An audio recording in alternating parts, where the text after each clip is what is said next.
Assalamualaikum warahmatullahi wabarakatuh. Selamat pagi, siang, sore ataupun malam buat teman-teman mahasiswa. Pada kesempatan kali ini saya akan menyampaikan materi perkuliahan sosiologi pariwisata dengan materi studi kasus pengembangan struktur pariwisata. Jadi sebelumnya nih saya sudah pernah buat video pada tahun 2021 tentang struktur pariwisata gitu ya. Nanti ada teori sosiologi fungsi dan disfungsi, lalu ada teori pertukaran sosial di situ, karena harus ingat bahwasanya pariwisata merupakan aktivitas perekonomian ya, karena ada turis dan ada penyedia jasa wisata di situ yang akhirnya mereka bisa berjalan dengan adanya transaksi ekonomi gitu. Nah, saya saat ini sedang berada di NTT. Saya baru pulang dari Sumba gitu, dan saya melihat studi kasus yang sangat-sangat unik terkait tourism area life cycle. Seperti teman-teman tahu, itu nanti lihat di video saya maupun di bukunya Pak Gede Pitana, itu terkait dengan TALC ya, Tourism Activity Life Cycle. Jadi ada siklus, ada life cycle di situ terkait sebuah objek wisata. Jadi mulai dari tahap perencanaan, ada tahap pengembangan, nanti dia mencapai tahap yang lebih tinggi yang sudah tahap puncak, dan dia akan menurun. Nah, kalau sudah menurun akan diapakan? Akan dipertahankan atau rejuvenate, diremajakan supaya akhirnya dia dipertahankan di posisinya. Atau kalau misalkan turis-turis para wisatawan sudah bosan, dia akan fasenya adalah declining, teman-teman, ya, atau penurunan. Nah, kalau sudah declining nanti bisa jadi apa? Menjadi sebuah objek wisata yang bukan lagi wisata untuk wisatawan, tapi dia wisata gurem, seperti yang kita tahu, wisata seks atau wisata drugs. Nah, itu ada nanti akan menyebabkan pengaruh negatif dari sebuah objek pariwisata itu sendiri gitu. Nah, Sumba gimana sih ceritanya di Sumba itu? Jadi Sumba, objek wisata yang terkenal itu kan ada di Sumba Timur, Sumba Barat, dan Sumba Tengah gitu ya. Di Sumba Tengah itu tempat adanya sekolah pariwisata. Objeknya apa? Pantai. Ya, pantai. Di Kepulauan Riau juga banyak pantai. Nah, lalu di Sumba Barat itu ada ini yang sangat-sangat major chain, teman-teman. Major chain juga merupakan fase puncak dari sebuah keberadaan objek wisata ketika major chain mau masuk ya. Di situ ada Nihi ya, Nihi Watu gitu. Nah, itu tuh seperti pulau bawah, tapi ini menurut saya lebih mahal dari pulau bawah. Yang turis di sana tuh teman-teman tahu kalau yang main film The Mockingbird, siapa tuh yang panah-panahan, itu tuh artis perempuan yang dari US. Nah, dia pernah honeymoon di situ. Per malamnya 24 juta, teman-teman. Nah, dia harus stay minimal 3 malam. Jadi berapa tuh? 82 juta hanya untuk nginep, Bo. Gitu. Kalau misalkan kalau misalkan cuman mau makan biar bisa foto-foto, biar bisa posting, bisa nggak bisa. Jadi itu hanya khusus untuk tamu yang menginap. Yo, mari nabung banyak-banyak ya, kalau memang rela menghabiskan uang segitu banyak. Nah, itu Sumba Barat. Sumba Timur ada apa sih? Sumba Timur itu ada air terjun, ada Bukit Wairinding, ada Bukit Marlina. Kalau teman-teman pernah nonton Marlina Pembunuh 3 babak atau 4 babak, saya lupa. Pokoknya bukit-bukit Teletubbies ya. Tapi kalau orang sana bilangnya nggak Bukit Teletubbies ya, karena yang mereka taunya dari lahir, mereka terlahir di sana gitu.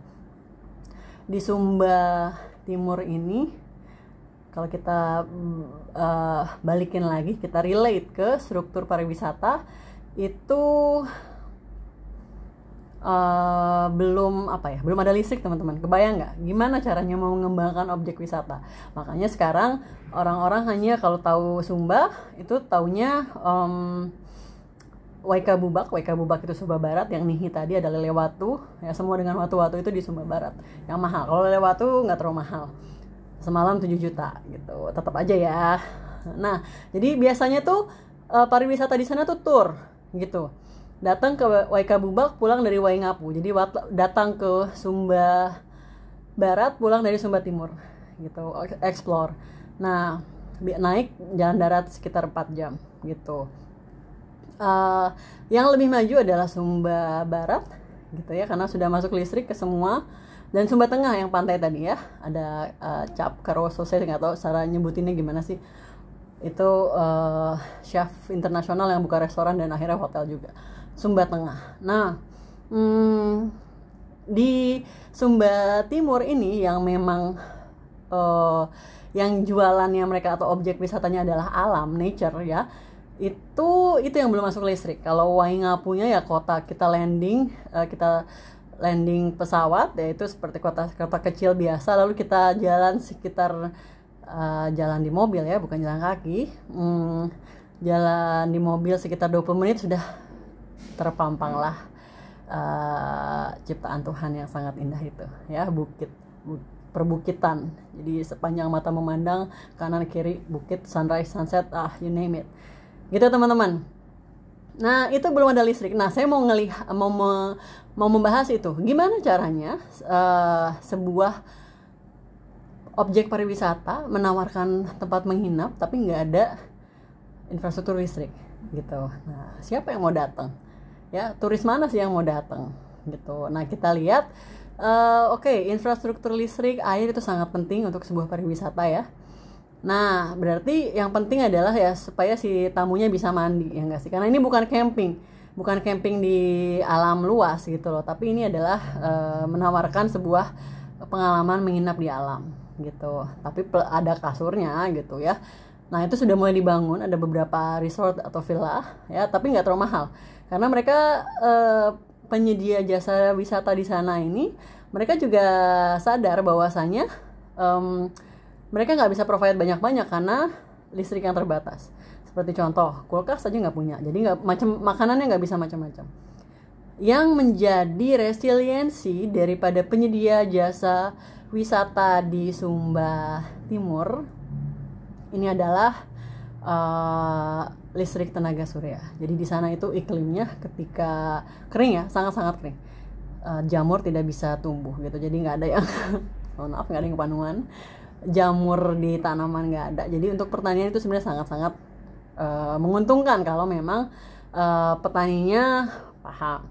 Nah, di sini yang harus dilakukan apa sih? Resiliensi itu kan daya tahan ya, adaptasi dalam menghadapi iklim di sana. Di sana itu kan peternakan, ya banyaknya peternakan, kuda liar banyak banget. Ya, kuda liar yang dilepas dan tapi tetap dipantau. Setiap minggu mereka digiring ke ranch atau ke dipagari lalu diperiksa, ada yang sakit nggak, ada yang mau melahirkan. Katanya sih melahirkannya banyaknya di alam, kuda-kuda itu. Jadi, nah kuda itu diperlukan kan untuk masyarakat lokal ya. Kalau ada yang meninggal, ada yang menikah gitu, untuk jadi hidangan ataupun untuk menjadi hantaran gitu. Tapi untuk pariwisata gimana? Untuk pariwisata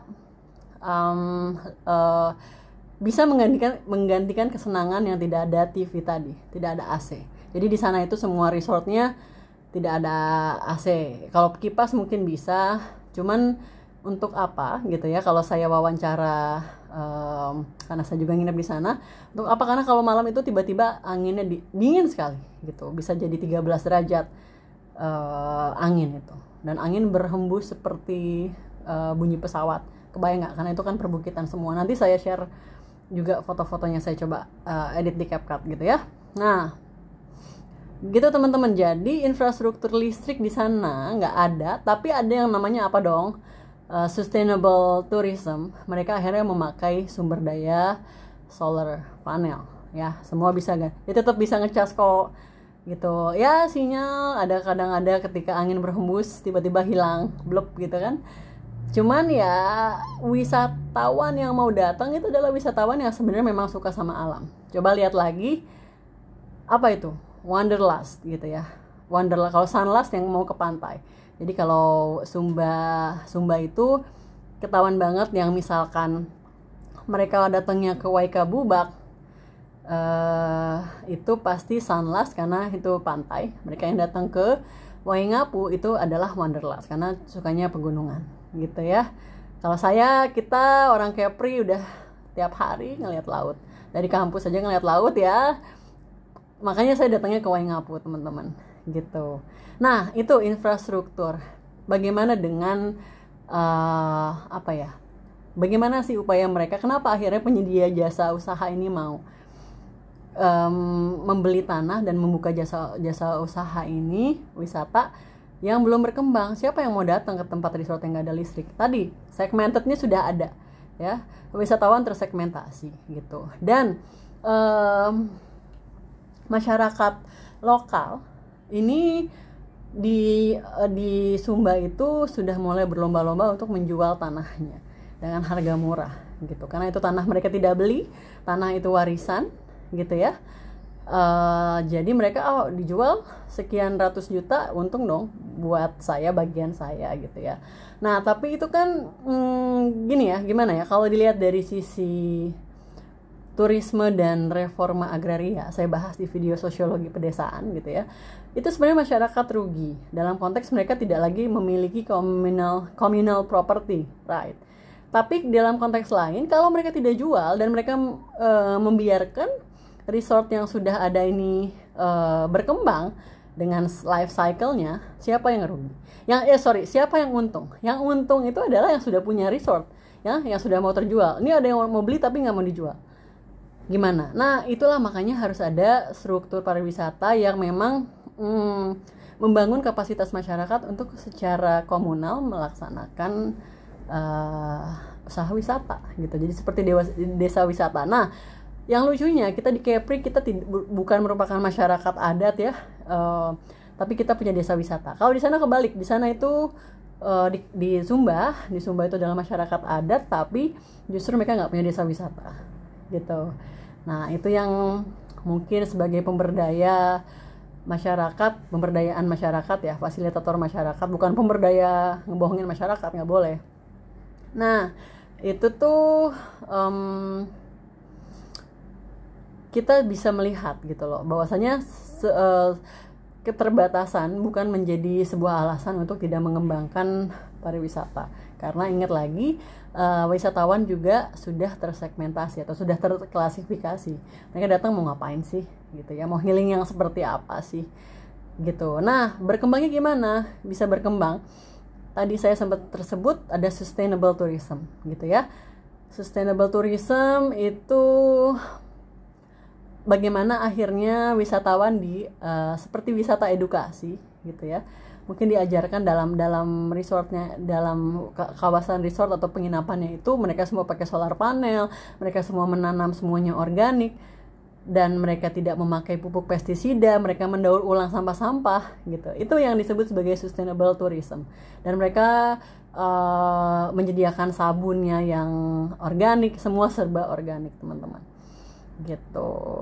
Nah untuk wisata yang di Sumba Timur paling cocok untuk diterapkan sustainable tourism karena memang infrastrukturnya belum mumpuni, dan maupun ketika mungkin nanti tahun depan katanya mau masuk listrik di sana, bukan berarti sustainable tourism ini tidak bisa berlanjut, karena sustainable tourism itu ada visi sendiri yang untuk mengedukasi tamu-tamu supaya nanti kalau pulang, ayo dong jangan terlalu makanlah yang organik gitu, karena kan akan lebih sehat ke badan, kita akan lebih berumur panjang gitu kira-kira, dan kita juga pola hidup kita ramah lingkungan, kita tidak gampang untuk littering, gak gampang untuk menyumbang atau mengkontribusikan sampah akibat aktivitas wisata kita. Gitu ya teman-teman, semoga bermanfaat. Saya Siti Arita pamit. Wassalamualaikum warahmatullahi wabarakatuh.